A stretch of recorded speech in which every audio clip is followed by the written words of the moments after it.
Halo teman-teman, kita memasuki langkah kedua dari penyusunan strategic planning. Setelah langkah pertama konteks, kemudian kita menentukan future development atau kerangka besar dalam time frame 10 tahun mendatang.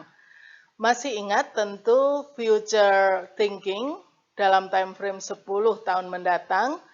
Kemudian langkah kedua dari strategic planning ini mengingatkan kembali kita pada preferred future yang kita sudah tentukan pada saat kita membahas tentang future thinking. Berikut ini sebuah contoh, hanya sebuah contoh. Misalnya di Unika Atmajaya kita menentukan the preferred future dalam 10 tahun mendatang adalah Blue Ocean University dengan tagline CLI2E. Collaboration, less dependent on tuition fee, innovation and center of excellence, interdisciplinarity, dan e-learning. Dengan demikian, kita sudah menentukan dalam 10 tahun mendatang ingin dicapai hal-hal tersebut atau universitas dengan atribut yang tersebut dengan CLIIE tadi.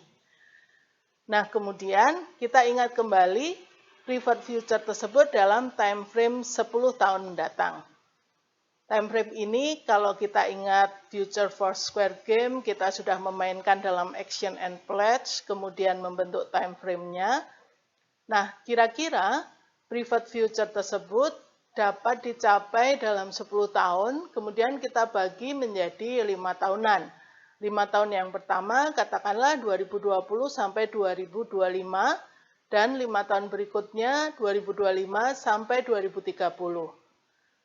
Jika preferred future itu kita ancangkan untuk dicapai 2030, maka 2 tahun terakhir kita dapat mencapai 75% sampai 100% dari tujuan kita. Kalau kita bagi 2 menjadi 2 perencanaan strategis 5 tahunan, perencanaan strategis yang pertama mencapai 50% dari goal tahun 2030. Demikian kira-kira pembagian besarnya future development.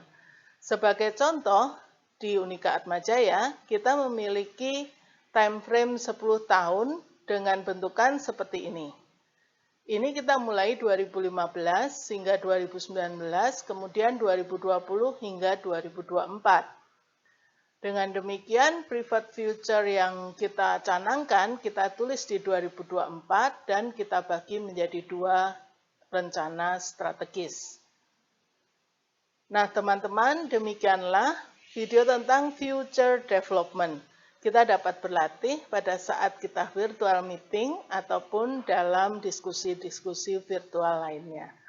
Terima kasih dan sampai jumpa di pembahasan berikutnya.